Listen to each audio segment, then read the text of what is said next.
When Matthew Almusa was first asked to be on a reality TV dating show, he thought it might be a scam.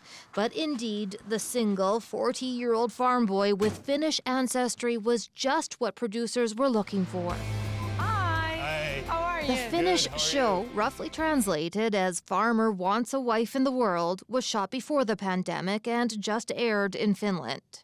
All these beautiful women of Finland, and now I'm looking forward to the chance to meet some of them. If I don't do it, I'm always going to be wondering what would it be like, what would it have been like. It was Almusa's first trip to Finland, and he struggled to communicate. He doesn't speak Finnish. Still, he says his late parents, both proud Finns, would have been delighted. I think my dad would really, I could just see him smiling. This Halifax realtor who grew up speaking Finnish was also recruited for the show by a distant cousin. Calling him a farmer is a stretch, but... We're in northern Ontario where I grew up.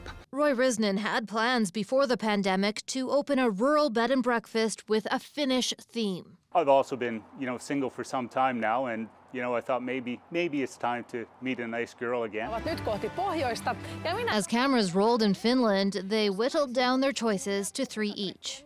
So ladies, who has been to Canada before? Never. Well, now you're going! A week-long trip to Canada. A little taste of Saskatchewan's winter weather. It culminated in rejections and final selections. My big takeaway from this experience is I never want to do a dating show again. I would never go back and say I wish I didn't do that, but I wish I would have put more thought into how emotionally difficult it would be. Both of their romances ultimately fizzled, but their popularity exploded. Am I going to be able to walk down the street if I ever go back? I'm FIF, famous in Finland. Both Canadians say they did fall in love, but with Finland and their heritage. Bonnie Allen, CBC News, Regina.